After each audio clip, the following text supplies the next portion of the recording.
Good morning and welcome to Rising. We've got another excellent show for you today. Excellent, excellent indeed, because I am joined by Niall Stanage. Nice to see you, Niall. Great to see you, Robbie, and I always enjoy these little impersonations to get us kicked off.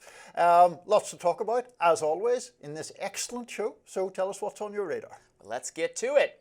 O ye of little faith, President Donald Trump is pausing the tariffs pending favorable negotiations with countries the world over. Everybody except China, which still wants to play hardball with the great dealmaker himself. Well, this sounds good to me. It sounds good to the markets, which have reacted wildly positively to the news. Now, we'll discuss the details more specifically in our next segment, but first, I want to just focus on one of the individuals in Trump's orbit who I think just does not understand the plan and has unwisely clashed with Elon Musk and others. That figure, of course, is Peter Navarro. Goes by a different name, according to Elon Musk, but I won't share that here right now. Most of Trump's advisors, including Treasury Secretary Scott Bessent and AG Secretary Brooke Rollins, have defended the tariffs as a tool to bring other countries to the negotiating table with the goal of having everyone, us and them, reduce our tariffs to zero so we can have reciprocal free trade. That's best for them. It's best for us. Everybody wins when government gets rid of barriers to trade because free market capitalism tends to improve the living standards, lower the cost of goods and services. If it was generally a good idea, on the other hand, to have the government micromanage all aspects of the economy, force industries to be concentrated domestically, dictate the prices and quantities of raw materials, etc., then I think North Korea would be a huge success story instead of a miserable, starving dystopia. And so this was always the plan. Threaten tariffs and make deals. Now, if you're someone who thought there was going to be a massive permanent tariff in place and they were going to endure for long enough, for years really, so that a large number of lost manufacturing jobs, or the factories themselves, would be rebuilt in America, I'm sorry to say you were never in on the plan, because that's not going to happen. Someone who definitely isn't in on the plan is Peter Navarro, an advisor to the president on trade. Navarro recently made very, very unwise decision to pick a fight with Elon Musk, saying the reason Elon Musk doesn't like the tariffs is because he's primarily a car manufacturer relying on parts from overseas. Here's a refresher.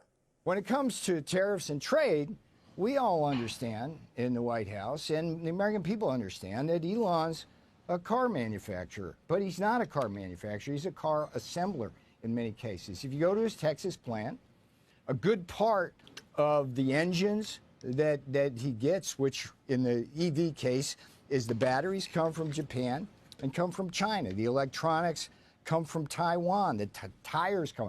What we want, and the difference is in our thinking and Elon's on this, is that we want the tires made in Akron. We want the transmissions made in Indianapolis.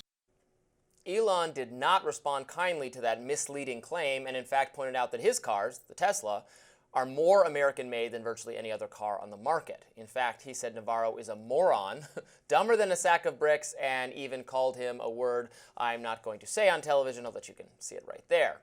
Here was conservative CNN commentator Scott Jennings and conservative economist Stephen Moore addressing this feud.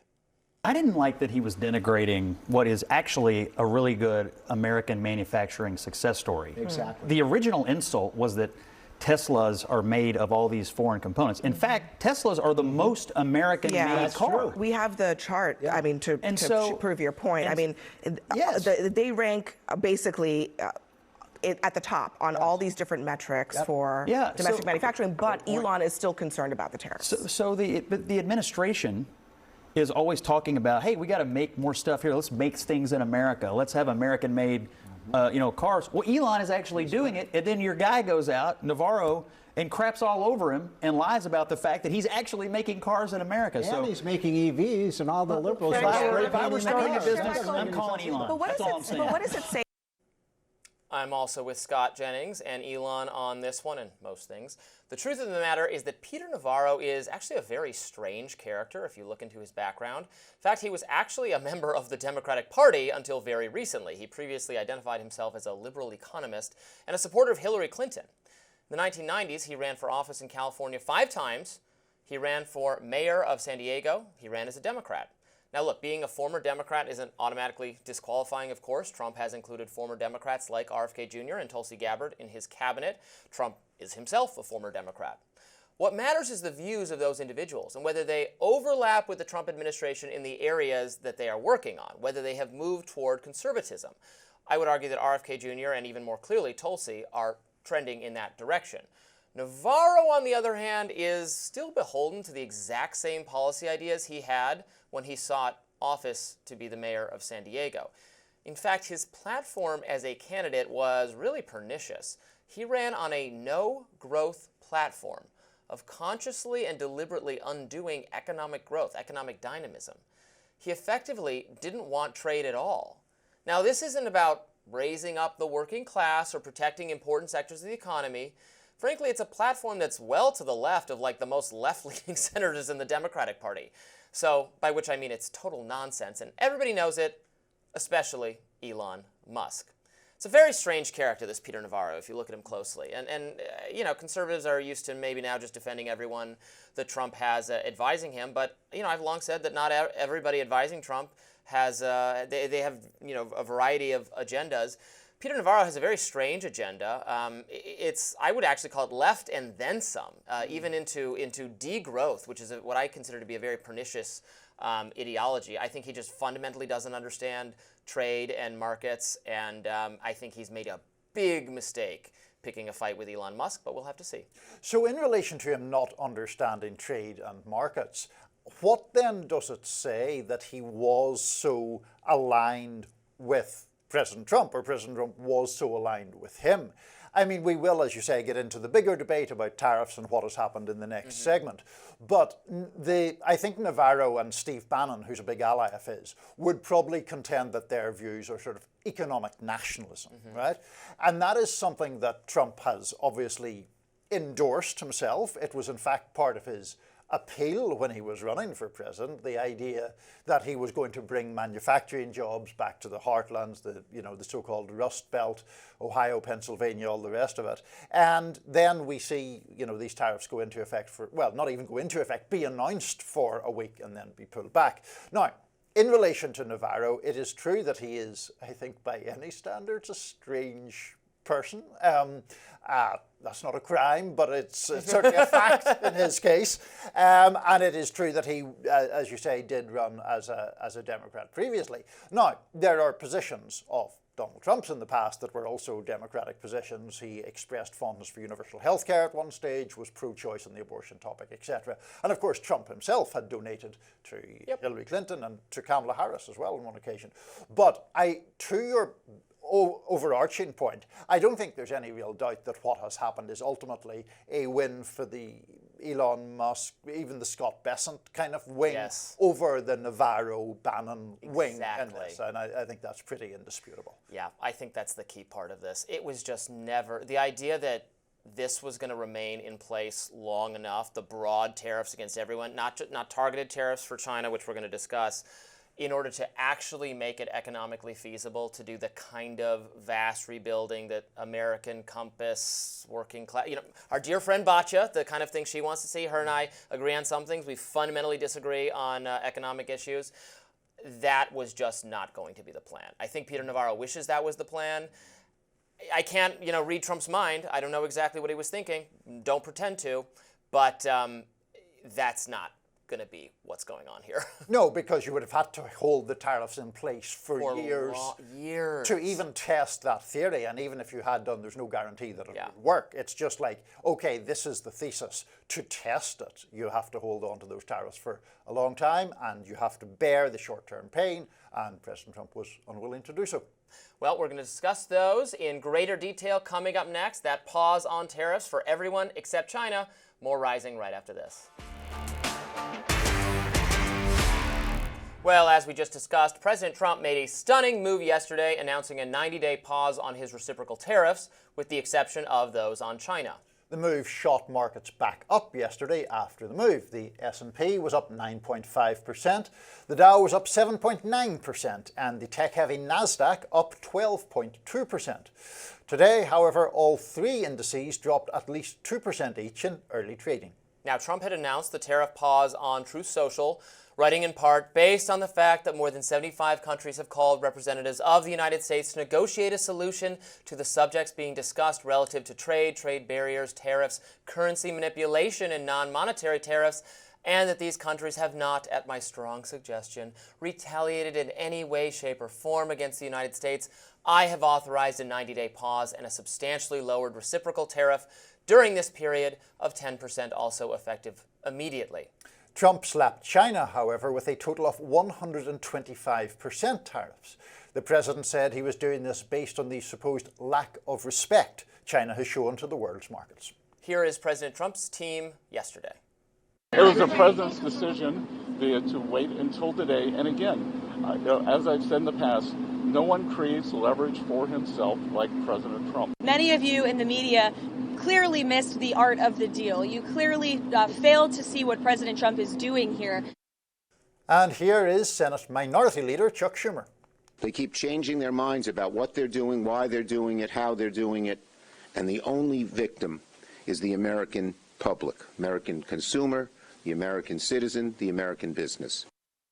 Around 3 hours before Trump announced his tariff pause, he wrote on Truth Social, "This is a great time to buy DJT."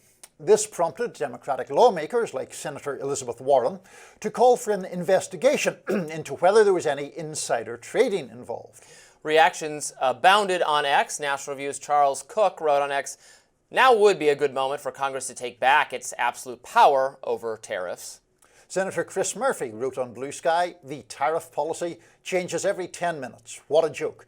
It's nuclear-grade incompetence that would be laughable, except they're ruining people's lives for sport. Just shameful." So here we are, Niall. We discussed a little bit of this in my radar, but look, I think this is this is good news. I don't want to see lasting tariffs against the rest of the world, including places where we have good trade relations, because tariffs are going to raise prices for Americans and be economically very ruinous, and the markets reacted in that way. I think Trump can, you may quibble with this, but Trump can take a win to his people, say, I've made my point. I actually predicted, Niall, this exact thing would happen several days ago. I'm going to read my tweet. I said that Trump could end the tariffs immediately and say, I have made my point. The rest of the world learned a valuable lesson about disrespecting our great nation. Now we will have free trade and the best economy, maybe ever. That's basically what he said. That might be what he said, but I mean, I congratulate you on the prescience of your tweet. I strongly disagree with you on the idea that this is some victory for Trump. Trump will never, ever say he backed down. But what happened here is he backed down. He had this policy that was intended to be long-lasting, that was plainly intended to be restoring American manufacturing, which we talked about a little bit in the last segment, and it was a disaster. Trillions wiped off the stock market, the bond market, which I know makes people's eyes glaze over a little bit because it's not the most fascinating topic, but the point is yields were spiking, which would have made the cost for America to service its debt much higher, and that debt is vast, so that was a real problem.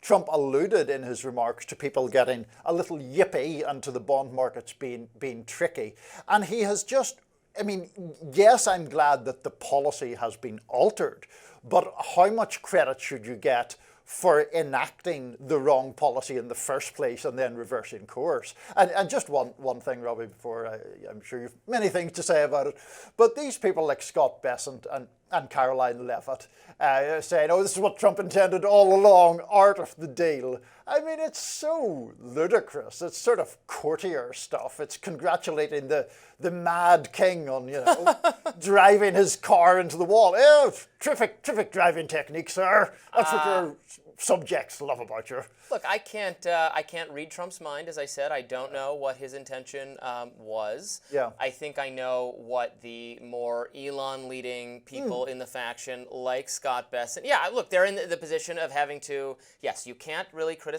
Trump or say that he's wrong if you're on the conservative side. Do I love that reality? Of course not, but that is the reality. You can criticize other people. You can fight for favor with the Mad King, and try to influence him. And he has been influenced in the correct direction by people, I think, like Scott Bessent, Elon Musk, and others who want the trade barriers to come down because that's going to promote economic growth. Not all of the trade barriers are coming down. We're having still this targeted issue with China that I think is easier to defend. I think even you think it could make some strategic or diplomatic sense. China is an adversary. China's manipulation of its ripping off of our products, intellectual property theft is bad. So much of what it does is bad, and trying to not be reliant on them for pharmaceutical components or microchips or whatever, or car parts, whatever it is, has a national security purpose. Where even if it's making things more expensive for us, we might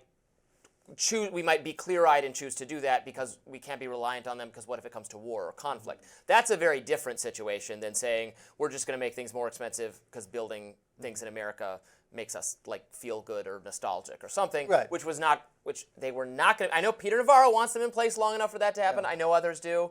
Steve Bannon maybe. You got played, guys. It was never going to happen. Sorry. You lose. We win, you lose. Getting played, though, I mean, I'm not sure that I agree with that interpretation, because I think, you're making it sound as if there were these rival factions having an argument that was very sort of abstract and high-minded, and Trump eventually came down on the Elon side of the argument. Trump ultimately came down on the Elon side of the argument because the markets were hemorrhaging value, because the bond markets were going the wrong way, because the people like Jamie Dimon were talking about the increase in recessionary risk. This is not, despite what Caroline Levitt might want to say, the master art of the deal guy figuring it all out. This is the Mad King coming out with a dumb policy, which he then reverses a week later to try to avoid the full manifestations of its dumbness. Well, look, I would resolve this by, I agree with Charles Cook, absolutely, and in most respects. I do not think the president, any president, not specifically Trump, any president, the office of the presidency, the executive branch, should have the power to unilaterally impose tariffs. This is clearly something Congress should do through legislation. Congress is the deliberative rulemaking body. That is what our founders intended.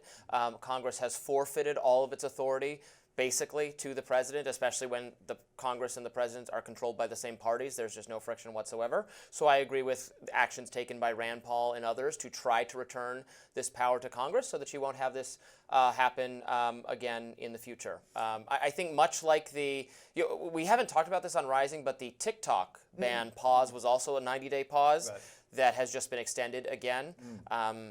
Again, another case where Congress declared, actually did pass a law that was then signed and said, ban TikTok. And Trump said, I don't really feel like it. And Congress, despite having done this ban recently, has totally changed its mind. Even Democrats have kind of changed their mind and said, let's not. Similarly, I think that the tariff, I think there will be another renewal, and another renewal, and another renewal. I would say there'll be many pauses, a permanent pause. Yes. And just on the point of Congress, or rather, relatedly, in the spirit of talking outside our partisan positions as representing the left and the right here, I did think the charge of insider trading was kind of absurd, because the charge of insider trading is based upon a Truth Social post that he sent out to anyone who is reading his Truth Social. The point of insider trading is, I know that a company's going to do something, and I say, Robbie, this company's going to do something, and you buy or sell accordingly. It's not making public calls that people can heed or defy if they wish. It's a very good point, Niall. Thank you for making it. Up next, Bernie Sanders was on CNN and had some choice words for the network. We will discuss. Stay with us. Senator Bernie Sanders participated in a town hall event with CNN last night. And things got a little feisty. Let's watch. Raise your hand if you think the American healthcare system is working well. And how many people are raising their hands? None. Now, you're not going to hear much about that on corporate television. You're not going to hear much about that in the United States Congress. I'm going to go, why are people losing faith in the American system? We don't talk about it on CNN. We don't talk about it in Congress. It's because they understand that a handful of billionaires exert enormous influence. Sanders pushed things a little bit further. But you got to get CNN to talk about these issues. You got to get your members of Congress to talk about these issues.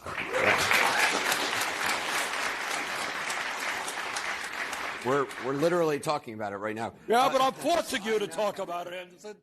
Bernie also railed against President Trump and his approach to allies like Canada. But, you know, we want to be a model to the world. We want people to look at us and say, we want to be like the United States. Not, oh, God, United States, what are they doing? So when you have a president of the United States who goes out of his way to insult the prime minister, he calls him governor. Oh, by the way, you're a Canadian, we're going to make you the 51st state.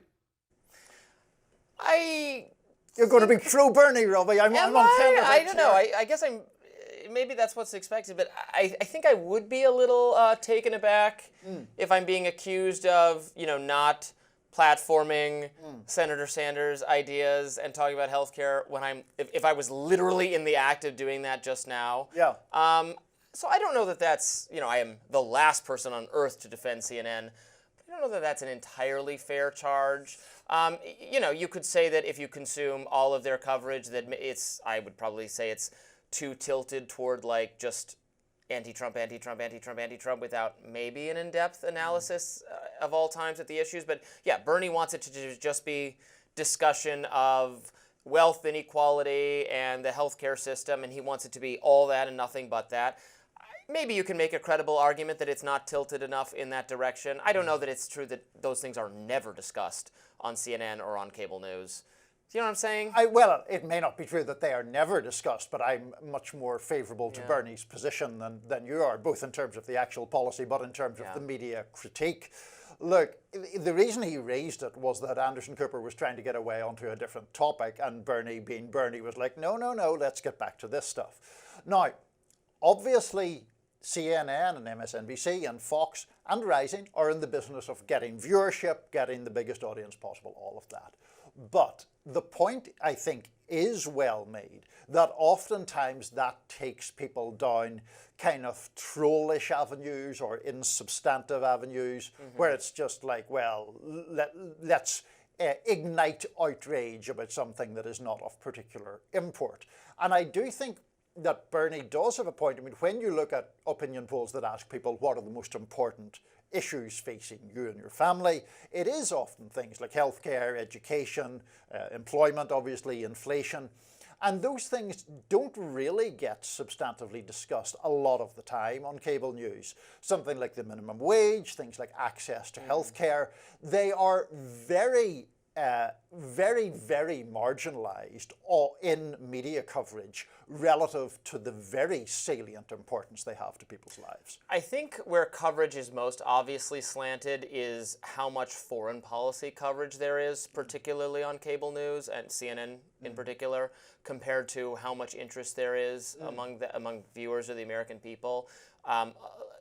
Even if I'm not even saying if it's coverage that I disagree with necessarily, although I think there is a slant to it that I disagree with, or that has a presumption of good faith in military planners and American might and all of that. But just granular updates and everything's that's going on in our conflicts abroad. That, to your point, when the American people, it's not that they're disinterested in that necessarily, but they're more interested in meat and potatoes economic issues, inflation, and yes, the things that they have to spend more money on, the healthcare system, the education system, etc. Cable news, if we're talking specifically about the kind of things that CNN does not always just lend itself very well to substantive, substantive, I can't even speak, conversations, because these interviews tend to be quick. Or if you have the round table, the panel with 5 people at it, everybody gets to say 30 seconds worth of things. How can you have a level of substance to your discussion? That's why I like our show. We're still a little bit confined by the format. We talk for about 10 minutes a segment. That does allow us a somewhat greater level of substance than you get in maybe your average cable news segment. Now, the possibility to have really long conversations in the 3-hour Joe Rogan-style podcast environment is really promising, I think, and Bernie Sanders has really availed himself and understands that format, likes to use it, likes to talk about his issues for great amounts of times. He was on Lex Friedman, I think, fairly recently, right? And was giving quite as you do in that format, extensive view of his beliefs. That said, I don't agree with his policies. I don't think the policies he recommends would make our system better. Although I'm no defender of our current system is a mismatch of various government-controlled and non-government controlled in a way that seems to not satisfy anyone. And the mere fact that we spend so much money on our healthcare system relative to other countries and have in some ways not as good results, although I always got to be careful about saying that, because there is, he's attacking Donald Trump for assailing Canada, but there are people in Canada who are unhappy with their healthcare system in various ways. That people come to the U.S. to get quicker coverage, to get quicker healthcare treatment here that they would die waiting in line for in Canada. I mean, I can't speak with much direct knowledge about Canada, though our executive producer can, but I certainly know that in Britain, yes, there are complaints about the National Health Service, but there is virtually nobody who is advocating a move toward an American-style system, which is regarded, I think, as pretty outrageous by the vast bulk of British people. The British Conservative Party does not advocate for that kind of system. But I think the broader point here in relation to the critique that Bernie was making, like you were saying, you don't agree with his views, which of course is fine. But like watching cable news, how much coverage would you actually get of what Bernie Sanders believes? I think people on the left of the Democratic Party tend to be marginalized even on the channels that you would deride as liberal. And so oftentimes, and this is actually broader than cable news and goes into sort of DC journalism, there's a particular class of sort of punditry which purports to be analysis, but will never say anything that makes established and often very rich and powerful interests that uncomfortable. And so even on the liberal side, you have quite a lot of people who get quite a lot of prominence on cable news who would deride the Bernie or AOC model in favor of a sort of more Hillary Clinton-ish model. And I think that's unfortunate as well. I think that's completely fair. And from the start of the Bernie phenomenon, I too noticed, and not as an insider to it in any way, or as someone who is on the liberal side or the Democratic side, even I could see how ridiculously he was treated by mainstream media, the Democratic Party, liberal pundits, relative to his obvious grassroots appeal, his appeal in some cases to people on the other side of the political spectrum. He was derided as some lunatic by Hillary sycophantic media. That was pretty bad. I don't know if that's as bad these days, but maybe it is. I don't know. Hillary's not as much in the picture. She's not as much, but I think the same mentality still pertains, unfortunately. Next up, the White House is waging a war on pronouns with journalists. We will discuss. Love this subject. More rising right after that. Do not reply. That is the message the White House is sending to its staffers, urging them to not respond to any reporters who have pronouns in their email signature. And if you are a reporter waiting for a response, you might be waiting a while. According to the New York Times, Trump administration officials have repeatedly ignored reporters' requests for comments if they had pronouns in their email signature. Trump War Room confirmed the news on X, writing, "It is the official White House policy to ignore reporters' emails with pronouns in their signature." White House Press Secretary Caroline Leavitt touted the new policy to the New York Times, saying any reporter who chooses to put their preferred pronouns in their bio clearly does not care about biological reality or truth and therefore cannot be trusted to write an honest story. Leavitt also took to X to laud the policy, saying that the Trump press secretary doesn't engage with reporters using pronouns in emails, says they deny reality, fact check true. Ron Filipkowski clapped back at the press secretary, saying they is a pronoun. Brad Palumbo also agreed, writing, "As cringeworthy and dumb as pronouns in bios are, this is a pretty deeply unserious way to run a White House." Pronouns also came up at the CNN town hall with Bernie Sanders that we discussed earlier, when one audience member corrected Anderson Cooper. Let's watch. I want to introduce Grace Thomas. She's a local civil rights attorney. She's a Democrat. Grace? They them pronouns, actually. Thank you. Oh. Yeah, and then actually the question she goes on to ask is about how the Democratic Party has lost ground with males and minorities, etc. I might gently suggest that exact kind of insistence or language policing is part of what has alienated this group of people from Democratic elites on that front. On the pronouns in bio thing, like, I basically agree with what Brad Palumbo said. I find it a little bit cringy. I would never do it. I would also never not answer an email on that basis. Now, government officials not answering requests for comment emails, as you know, Niall, is nothing new. I sought a request for comment from a Democratic senator last week. I got no response whatsoever. Right, but it's the motivation behind not responding. Well, they're just quietly hating me without telling me. Now the Trump administration is transparently telling you it hates you, you they, them reporter. No, look, I mean, I think that the whole point here, really, as I see it, is the Trump administration's tendency to do things in a trollish fashion. It's kind of government by trolling in certain ways. And we're in agreement with Brad Palumbo, both of us. It is an unserious way to behave, to refuse to respond to someone on the basis that they put pronouns in their bio is just sort of gratuitously petty, I would say. Do I... I don't have pronouns in my bio. I sometimes find it a bit virtue signaling, particularly when it's people who are stating that their pronoun is the gender that no one would ever doubt that they are. It's like, I think we can assume by default that that person's a he and that person's a she unless they say otherwise.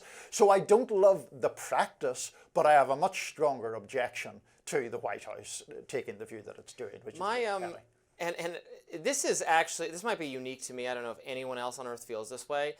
I'm actually, if you appear to be a he and you say you want to be told to be referred to as a she, I'm more than happy to oblige that and vice versa. I actually object more, although I'll still do it because I'm just a polite person and I don't go around my life trying to create friction with everyone. There's enough of that on this show. There is plenty of friction. to fight with people out in the real world. Usually if you try to have a debate with me, I'm like, just talk at me. I don't even talk. I talk so much on this show. I've heard this enough of my own voice for the whole day. You're all talked out after another... That said, what I don't love is actually exactly what that woman did in that clip. The they, them, because that's a plural for one person. I understand if you want a gender neutral. I wish there was there are gender neutral with Z's or it's just awkward though to say and people don't really like to. Using they, them to refer to a singular person becomes confusing in language sometimes, especially if you're writing it down, as I've found. So I don't love it. And in fact, it was a tendency like beaten out of me by my English teachers in school because you're not supposed to do that. So remember, you're supposed to say his or her rather than they. It gets confusing. And the point of language is to clearly articulate these things. I actually love the fact that your main objection is that it's offences against grammar is your main objection. It's genuinely confusing. No, I actually don't love it. Very frequent viewers of Rising will know that we are both English majors, so perhaps the grammar point irritates us more than it irritates people at large. Look, I think, like you, I don't stand in the way of someone wishing to identify themselves however they like. And obviously there are people who want to identify themselves by gender neutral terms or by terms that might not be the way that they present to most people. And that's completely fine.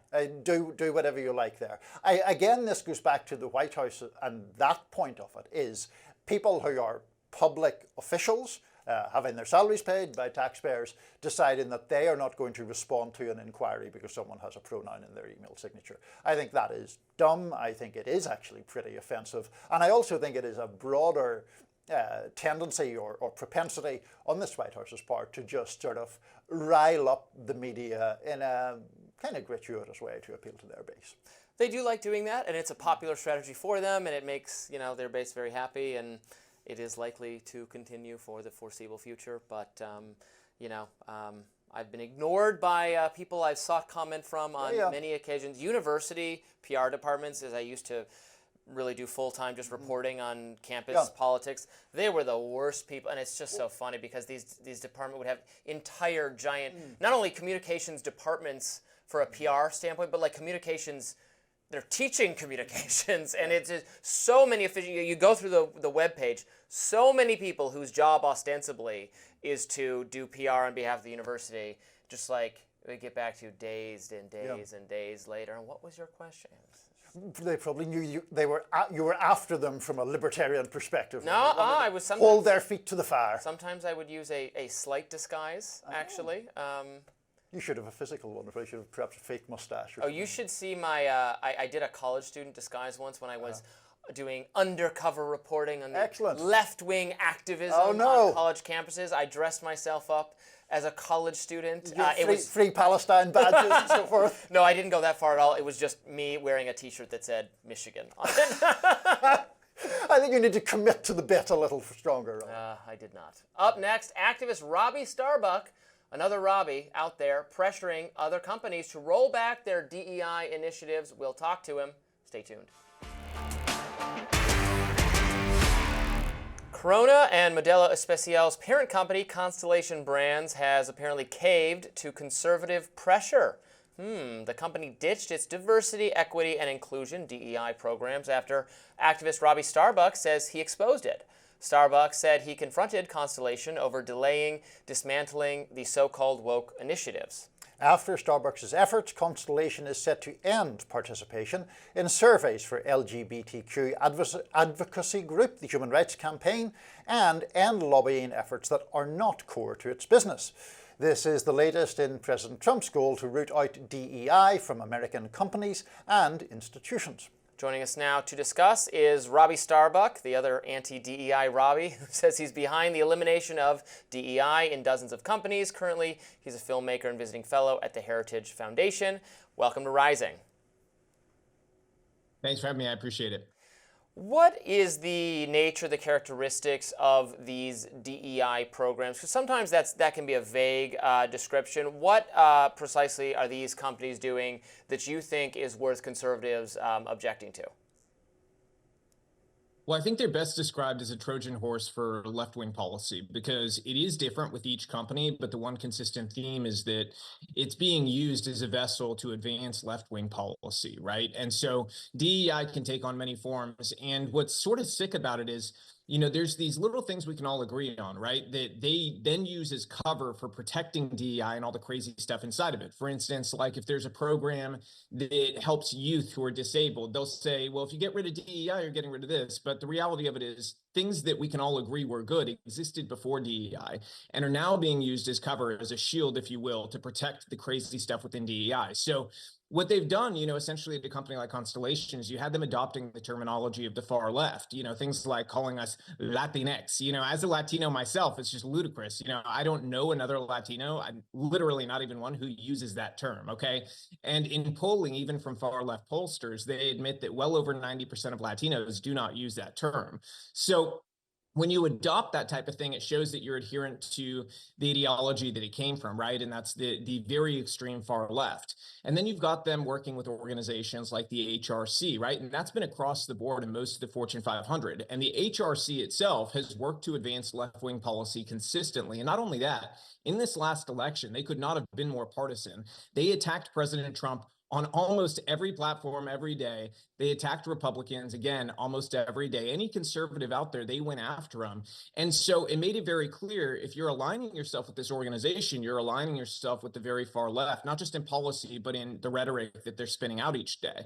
And so, you know, it goes down the list from racial hiring preferences, where essentially white workers, and in some cases, Asian males as well, are being discriminated against.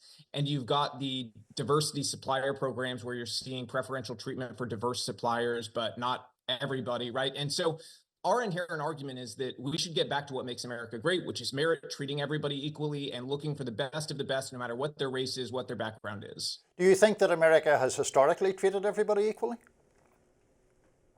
You know, I don't think it matters, to be perfectly honest. You don't think it matters? Nobody here right now. No, I don't. I don't think anybody. Listen, if I wanted to. You don't think the history of racial discrimination in the United States matters? I think that I come from a family where I could spin a victim narrative if I wanted to. My mom, I could say, oh, she was this penniless refugee and didn't speak English, and she had all these chips stacked against her. And me, as a son of, a refugee family, I had everything stacked against me too, and I just was going to have too hard of a time to succeed. Instead, I grew up with my great-grandfather, who was like my father figure, telling me every day how lucky I was to be an American, that I had every opportunity to succeed and that failure was a choice. If I failed, it was going to be on me. Didn't matter that I came from a family that wasn't connected. Didn't matter that I came from a family without money. I lived in America, so I had every opportunity in front of me, and I embraced that. And the more people start to embrace that, the better. We are not the sins of our fathers. We also are not here to carry on whatever terrible thing our ancestors went through. My family went through some terrible things in communism in Cuba. It's not my job to carry that wound, that trauma that they have, and then blame other people who exist here right now for it. It was but Robbie, hold on. It's not a question of blaming other people. The point is the fact that individuals from a group can be successful does not disqualify or delegitimize the fact that that group has faced discrimination. And if we acknowledge, as I think any fair-minded person has to do, that certain groups in the United States face discrimination, then the question becomes, how is that to be redressed? No? So tell me, how am I being held back as a Latino, as a minority male in America? How am I being held back? How do I have more or less advantages than Robbie over there on your set? Well, I was primarily referring to Black Americans who've obviously suffered enormously as a consequence of slavery, the legacies of slavery, less family wealth, lower levels of educational attainment that are partly built in lower income areas, all of that. Do you believe Black folks in America are less able to earn their position in the workplace in corporate America? Do you believe that? No, I certainly do not. But I also think that this country has been dominated for many decades, if not centuries, by a predominantly white culture, which has given basic advantages within that system to other white people. So is your argument it's time to punish the whites? Like, that's an inherently racist argument. I don't think revenge works. That's just racism. Well, can we say that? So if we really want to end it, we've got to, embrace each other and say, hey, the best of the best is going to be rewarded no matter what. We're actually going to do this the right way and treat each other equally. Or we can do revenge, which I think is unhealthy for everybody. But essentially the argument you're making is, well, their ancestors went through some bad things, so white people right now should go through some bad things too, and we should have racial discrimination in the other direction. That's just ridiculous. Well, I'm certainly not in favor of that. I think you can say that you can concede that there was significant racial discrimination, but say that the policy should now be a policy of utter and absolute race neutrality and meritocracy, and in fact that policies that are not race neutral are, as you mentioned earlier, going to end up discriminating against, for instance, other minorities, Asian people, while still saying that the country was far from perfect throughout its history. But I mean, that's the attitude I would take. I don't know if that's the attitude you would take. What do you make about, I address this aspect of it, should conservatives really be boycotting companies or that kind of thing, right? Didn't they used to get upset when the left would do that to companies or punish them for their donations, or for, what is the CEO of Firefox or something who gave to an anti-gay marriage cause and then got wildly canceled by the media? How can you reckon that with what the activism that some people on the right do now? Yeah, we can be Puritans or we can win. I prefer to win. And, I think aside from that, if you look at this in a fundamental basis, what we're doing is the free market. We're engaging in the free market. And I think there's been a disconnect for a long time, at least over the last 8 years, where consumers were unaware of what the companies were actually doing. And forward-facing marketing did not match up with what was being done behind the scenes. So you could spend your money at a store you thought was totally conservative or maybe neutral, and then find out, now when we hold a mirror up to that company, that they're actually quite radical and they're giving a lot of your money that you're giving to them every week to these causes that you're diametrically opposed to. So we're just telling the consumer what's going on, and then we put it in the hands of the consumer. And I think consumers have decided they're going to use their wallets as a weapon. And I think that's a beautiful thing, because that is the free market. I think what the right has criticized rightfully is when people or institutions with more power go after institutions or individuals who have less power, right? And so when you've got like a large entity like the government going and trying to censor people, that's a wholly different, sort of argument than somebody like me going after multi-billion-dollar, multinational corporations. I certainly don't have as much power as they do, but collectively, the movement that we've built around this is turned into something pretty powerful, and I think companies are listening because of that. Robbie Starbuck, thank you so much for joining us on Rising today. We appreciate you sparring with us. Absolutely. Coming up next, how much was really concealed with respect to COVID's origins? A question we come back to time and time again. We have Emily Kopp from the Daily Caller News Foundation to discuss. Stay with us. The Biden administration sat on intel that challenges the timeline chronicling the beginnings of COVID-19. As I touched on in my radar yesterday, 7 U.S. service members contracted COVID-like symptoms after attending the World Military Games in Wuhan, China in October of 2019, which is just 2 months shy of the December date officials often cite linked to the wet market outbreak. Now, the Washington Free Beacon first reported all this the other day.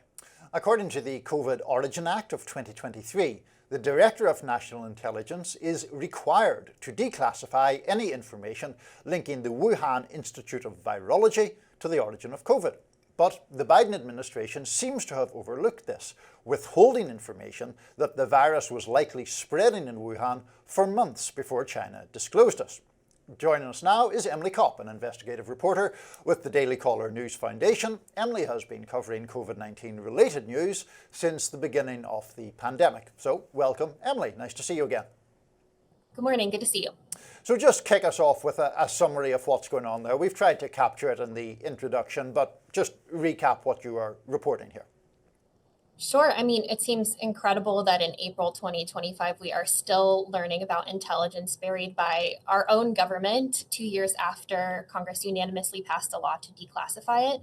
As you mentioned, according to a Pentagon report to Congress in 2022, 7 participants at the World Military Games in Wuhan in October 2019 had COVID-like symptoms. Now, at the time, there was no COVID that we knew of. And so there were no tests available to determine whether these individuals had antibodies to COVID and distinguish whether they had been sick with some other respiratory virus. It's also important to note that this report states that surveillance data shows these individuals didn't spark outbreaks at their respective bases when they returned home. But this is significant because the natural origin of COVID relies heavily on this idea of an early cluster of cases in December around a Wuhan wet market, and how improbable it would be if the first detected outbreak occurred at a wet market selling potentially intermediate hosts like raccoon dogs, if in fact the virus had come from a lab miles away. But if the virus was circulating by October, that keystone of the natural origin theory crumbles. I should also note a second report from June 2020 made available to U.S. Right to Know in a recent FOIA shows that 3 scientists from within a division of the Defense Intelligence Agency focused specifically on medical intelligence gave a presentation to the DIA detailing just how plausible it was that the genome of COVID was engineered.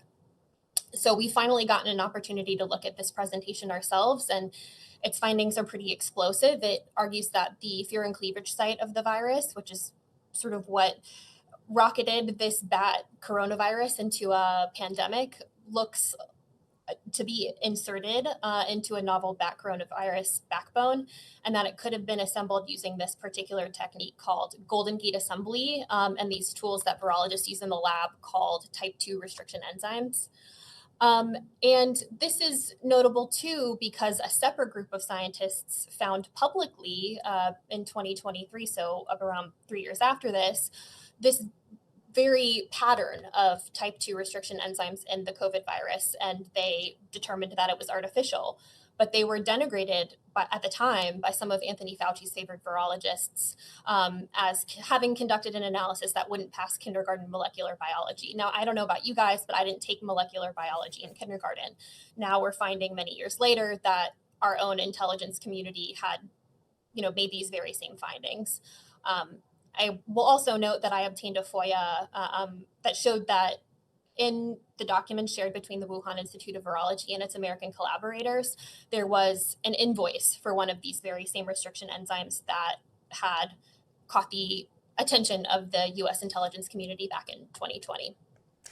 So a lot of interesting stuff to dig into. Fascinating, Emily. I mean, there's just, at this point, there's so much circumstantial evidence from all of the documents relating to the research they planned to do, the experiments they tried to do, closely matching what actually happened, the reports about the lax safety standards, the reports about how artificially engineered the virus looks like, the fact that we did not find the actual crossover animal, unlike other cases where it actually has come from nature.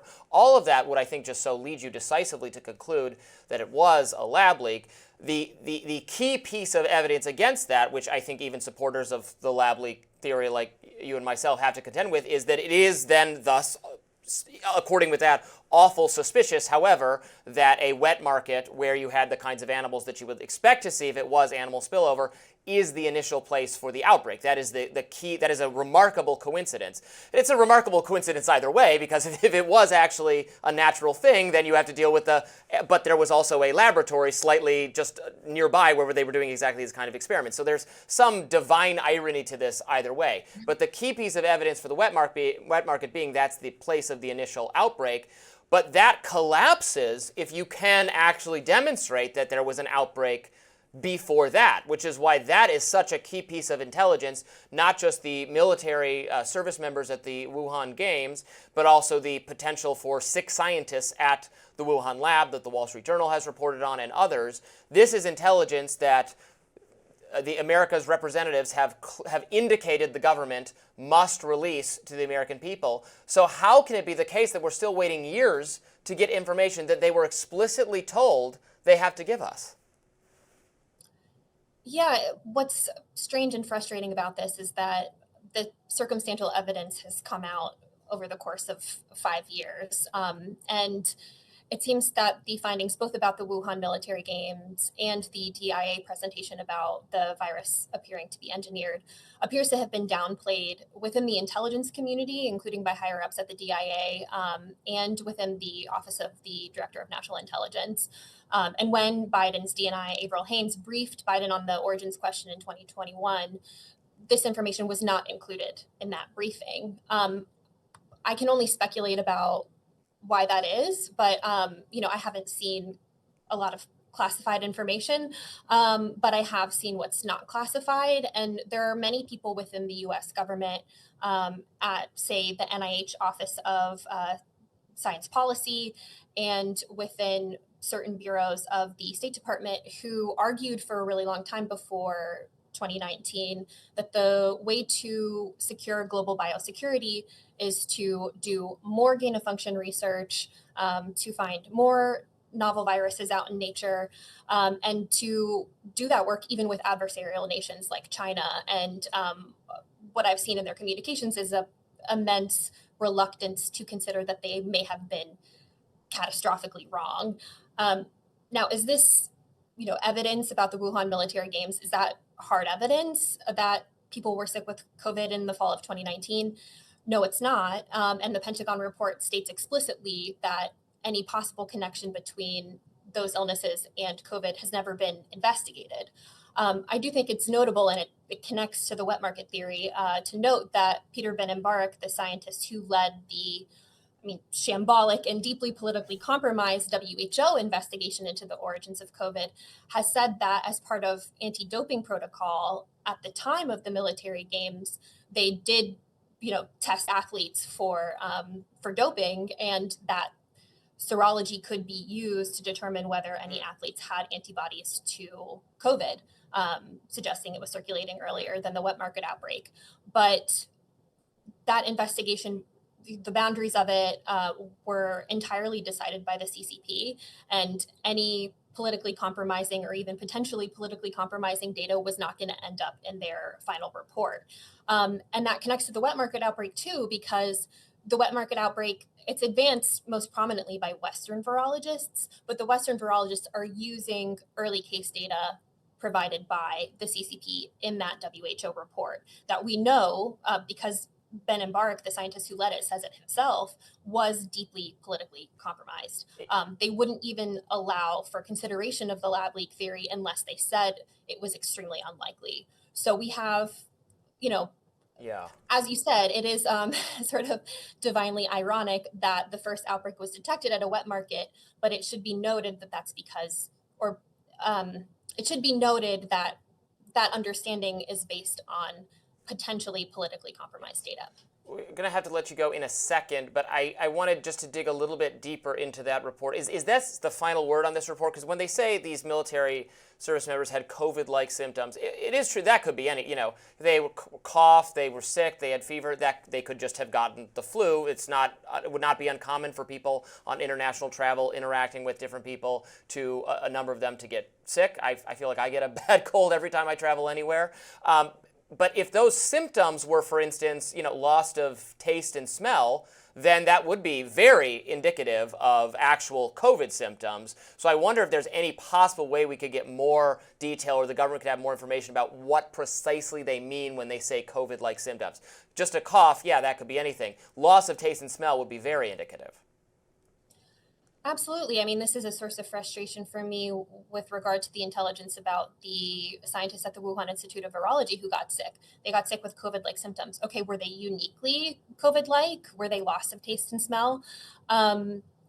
Same with these military athletes. And I think it just speaks to sort of a broader pattern that we've seen with the U.S. intelligence community downplaying evidence for a lab origin. The DIA report spells out in great detail just how likely it is that the genome of COVID is engineered. But in the ODNI's public reports, it states sort of opaquely and confusingly that almost all intel agencies believe that the genome is not engineered, which is sort of a roundabout way of saying there's an intelligence agency that believes that the virus is engineered. So I think we have a lot more to learn, but I don't think that, people are just going to let this go. I mean, we're talking about 1 million American deaths and deaths around the world. And I think we've seen a lot of momentum actually in Europe lately. So we recently learned that the German intelligence services had assessed in the 90th percentile that this was probably a lab origin, but that their findings were downplayed in part because of a virologist who was working with Anthony Fauci very early on named Christian Drosten, misleading the public. And in France, the French National Academy of Scientists recently voted 97% to 3% that a lab origin is more likely. And we've seen prominent scientists and journalists call for Parliament to take up an investigation. So, and in addition, in the House, it was announced yesterday that the House Intelligence Committee's Oversight Subcommittee is also going to dig into this. Of course, we've had a prior House investigation, but it was with the House Oversight and House Energy and Commerce Committees. And so I think there was an issue with jurisdiction where maybe they couldn't get into some of the intel. I see. So I'm eager to see what happens with that because there's been so much cloak and dagger around this subject that it would be good to clear up some of the questions that you're bringing up. Emily Kopp, thank you so much for joining us. We really appreciate it. Thanks. Next up, a new poll claims that left-leaning Americans support violence against Trump. We'll discuss. Stay with us. Ryan Ruth, the man accused of attempting to assassinate then-candidate Donald Trump at his Florida golf course, sought to obtain military-grade weapons from a Ukrainian contact as part of his alleged assassination plot. That's according to federal prosecutors in the case, who say among the weapons Ruth was looking to obtain was a rocket launcher. That news comes as a new survey from Rutgers and the Network Contagion Research Institute shows more than a third of U.S. residents think the assassination of President Trump would be at least somewhat justified. Take a look at these numbers. 39% of respondents said Trump's murder would be at least somewhat justified. That jumps to 55% among respondents that self-identify as left of center. Similarly, a little less than a third of the respondents said that Elon Musk's assassination would be justified. Nearly 40% said destroying Tesla dealerships is partially acceptable. Again, those numbers take a significant jump among respondents that do identify themselves as left of center, 49 and then 58% respectively. It's important to note what these graphics don't show. More than 60% of those polled said political violence against both Trump and Musk was not at all justified. but it shows a troubling trend, perhaps. In their study synopsis, the NCRI said the results show, quote, an emergent assassination culture grounded in far-left authoritarianism and increasingly normalized in digital discourse, which is a very provocative claim. Now, I know I should be saying that this just proves there's all those left-wing radicals out to kill everybody. Our beautiful president, our glorious president, our perfect president. But I actually don't like ascribing political motivation to violence. I think unlike this group, which I don't know very well, but unlike them, I actually don't often see clear links between political rhetoric and actual real-world violence. I always like to remind people that we are not a country that sees a lot of political violence. We are a country that sees a lot of violence, but a shockingly small amount of violence can be attributed to discernible political objectives. That has not always been the case. We did live through a period of time where there were assassinations, not actually just in the U.S., but all over Europe, all over the globe, of political leaders at the turn of the previous century.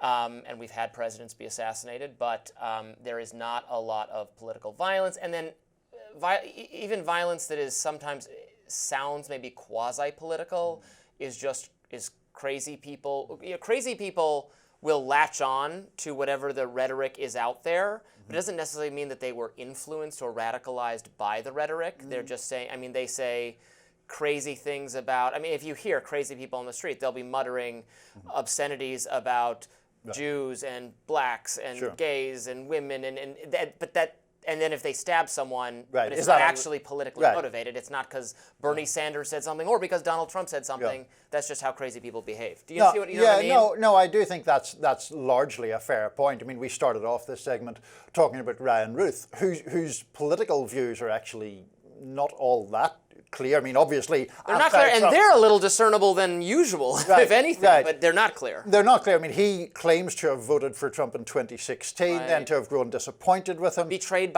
on the Ukraine front? The Ukraine thing. He's very pro-Ukraine, so it's not really all that clear. Look, I don't want to leave myself or you open to the accusation of minimizing the threat of political violence. Political violence is wrong. It's wrong from whichever quarter it comes, and all of that.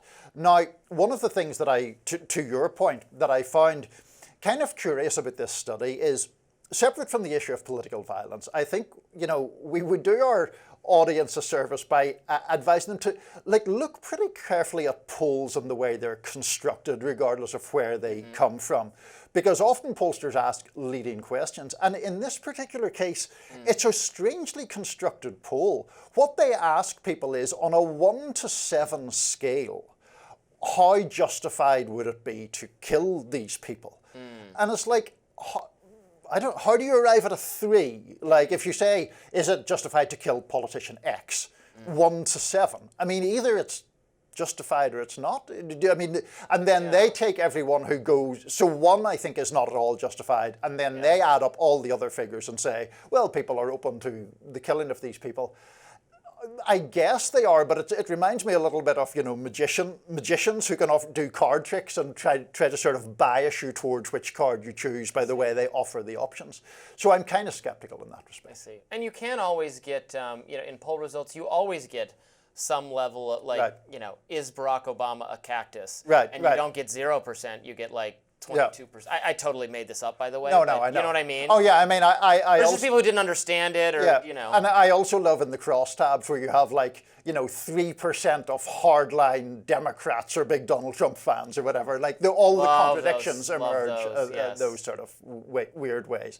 Now, I do think that there is rhetoric in American politics at the moment that is inflammatory. You and I have, I think, very different views as to how that should be policed or not policed. I do worry about a linkage between a very toxic political culture leading to acts of violence But I'm just not, there's a very sensationalist headline on this poll that I'm not entirely sure its findings really bear out. Well, and I have previously criticized a lot of sensationalist headlines pegged to reports on rising hateful rhetoric from places like the Southern Poverty Law Center, the Anti-Defamation League, and so on. When you start to look at these, how they're counting hate, there was a report from the first Trump administration that came out by one of these activist groups trying to coin the Trump effect, which is saying that Trump's nasty rhetoric about immigrants was leading to a spike in bullying incidents in schools. It was having a K through 12 effect.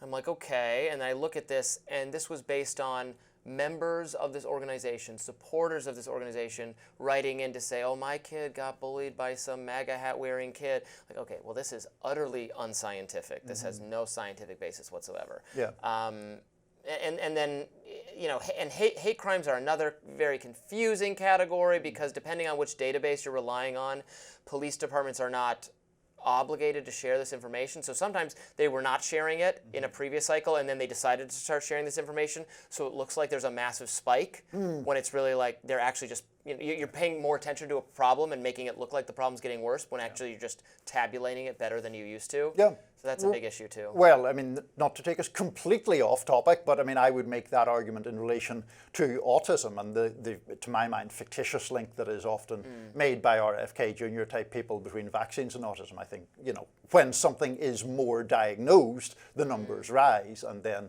gives rise sometimes to false theories about causation. Interesting. Yeah, I don't know. I'm not disagreeing with you necessarily. Right, we didn't have language to describe this kind of behavior. People used to suffer from all sorts of maladies that were just kind of under-discussed. Actually, in terms of the mental health crisis getting worse, I think there is something to the idea that you used to feel a kind of social shame to talking about depression or anxiety or things, and so that was just kept internally. So we're now, it looks like we've had an explosion in mental health problems, but people just still had mental health problems. Kept them. I mean, think of people who went through, you know, World War II or the Vietnam War. Even the Vietnam War people, we started to have a much better understanding of how the post-traumatic stress and how that was impacting people. But you know, all our grandparents who went through World War I or World War II, they self-medicated with you know, a stiff whiskey every night, right? They still had mental health problems because of those experiences. Absolutely. My late grandmother had a lovely euphemism. She used to talk about people whose nerves were bothering them, which was really, you know, some form of mental illness. Now we've given so much social permission to discuss so openly our various mental health problems. I would argue it may have even gone so far as to be encouraging people to associate themselves with mental illness in a way to gain social status or even a victim hierarchy among some particularly like left activist circles that I think is a very unhealthy tendency that you mostly see on campuses, but it's not good. And on Twitter. Yeah, and on Twitter, very much so. Coming up next, are the Obamas breaking up? Let's hear what the former First Lady Michelle Obama said about rumors about an upcoming divorce. Stay with us. Michelle Obama is clearing the air. She wants everyone to know that she and former President Barack Obama are not divorcing. The former First Lady dismissed these rumors that have been swirling around social media for months, rumors that were amplified when Obama was noticeably absent, Michelle Obama, from former President Jimmy Carter's funeral and also President Donald Trump's second inauguration. During an appearance on the podcast Work in Progress, Michelle Obama said that people are quick to assume her marriage is in trouble when she simply makes choices for herself. Obama hit back at those assumptions. Let's take a listen. They couldn't even fathom that I was making a choice for myself, that they had to assume that my husband and I are divorcing. You know, this couldn't be a grown woman just making a set of decisions for herself, right? Right. But that's what society does to us. But all may not always be perfect in marriage paradise. Michelle has previously admitted that she, quote, couldn't stand Barack when their children were younger, and has also suggested that his 2 consecutive presidential terms from 2019 to 2017 did take a toll on their marriage. She has also been doing a podcast with her brother that I think the numbers on it weren't as terrific as some people might have hoped for, but well, that's that. I am a staunch defender of Michelle Obama. That may not particularly surprise you. She is one of my favorite people in American public life. Oh. But the other element to this is part of the clip we played, which is that her argument on that podcast is simply that women in particular often operate out of this sort of fear of disappointing people by not going along with whatever the preferred plan is. And she was arguing that her decision not to attend things like the Carter funeral had been simply a choice about how she wants to spend her time. She was on vacation in Hawaii at the time. She decided not to come back.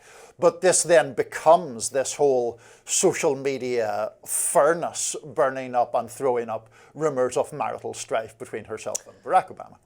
Yeah, and she's entitled to make her own choices. She's not obligated to show up to any public events. It did seem kind of conspicuous that she was at neither of those two events. If she had, she could have just been ill or really had a conflict for one or the other, but she didn't come to either of them, leaving Barack Obama, her husband, the only one of the former high-ranking ex-president political figures who were there who was going stag. Yes, It was hard not to notice. It didn't necessarily mean anything, and gossip and rumor is what it is. I think it is fairly widely, if implicitly, accepted that she didn't go to Trump's inauguration because she doesn't like Trump. He himself didn't go to President Biden's inauguration in 2021. But Hillary Clinton was there, Kamala Harris was there. Well, I mean, as they have the perfect right to choose to be. And Barack Obama and Donald Trump themselves talked very noticeably at the Carter funeral, just chatted very amicably. We couldn't understand what they were saying, but smiling, cracking jokes, which always does go to remind you that to be a successful political figure, you do have to have a kind of thick skin or a kind of, I guess I wouldn't exactly call Donald Trump thick-skinned, but just kind of roll with the punch. Like, you got to see and interact with people on a constant basis that you are totally opposed to and have a combative relationship with. This is the joke about people in Congress that they're screaming at each other at the House floor, and then it's like, drinks at 5, drinks at 5, and then they're all collegial and buddy, which can go both ways to being it's all kind of fake and constructed and it's an act for the American people on one hand, which is bad. On the other hand, you do want these people to have a basically cordial relationship in times of real crisis or emergency. And not want to kill each other. Yeah, and some genuinely do. I can't remember now. Is it Tim Burchett? Some Republican congressman has this very matey relationship with AOC. I think it's Burchett. Really? Where he always refers to her fondly as Cortez, and they have this sort of. Oh yeah, I saw them. They were talking once. Yeah. To your point about people sort of having the capacity to move past previous enmities, I'm old enough to have covered the 2008 Democratic primary and that year's election pretty closely. If I were Barack Obama, I would never have made Hillary Clinton my Secretary of State. I mean, that was a vicious campaign. And he obviously did move past that and thought that she was deserving of that role. But I do think it is different for First Ladies or former First Ladies. It's not quite the same breach in tradition. I think that, obviously Michelle Obama is very, very deeply opposed, not only to Donald Trump's policies, but his persona, some of the things he's said about women in the past, Access Hollywood, all the rest of it. And so she's quite right to stay away. I do find it kind of irksome in a general sense that those very basic decisions become fuel for such a massive sort of conflagration of gossip. I guess that happens to people who are famous, whether they're famous political or non-political, but it kind of gets a bit much sometimes. She clearly does not have any interest in pursuing higher office. She was described at one point as a possible presidential figure, someone who could unite the Democratic faction. I think it could not be clearer that she has absolutely no interest in that whatsoever. No, and I thought, she would be a formidable candidate. I mean, going back to when her husband was a candidate or in office, just in terms of oratory, she's a very effective campaign trail speaker. Obviously, she's very beloved by the Democratic base. When her first book came out, I mean, that sold well beyond the ranks of staunch Democrats. It was a huge bestseller that sold millions and millions of copies. There was a second book that did fine, but not as well. But I do think that she has at least some crossover appeal. If she ran that the sheen of that is often knocked off people. But if the question is Michelle Obama naturally, would she have naturally more aptitude as a politician than a Hillary Clinton or even than a Kamala Harris? I think the answer is yes, but she has no interest in doing it. I think so too, but we're never going to be able to Never test gonna that find out, I out, don't sadly. think. That does it for us today on Rising. Thanks so much for tuning in, and be sure to like, share, and subscribe so you never miss any of our content. And for those of you who like to listen while on the go, we're now available anywhere you listen to podcasts. Niall will be back here tomorrow with Amber, and I'll see the rest of you next week. Bye-bye.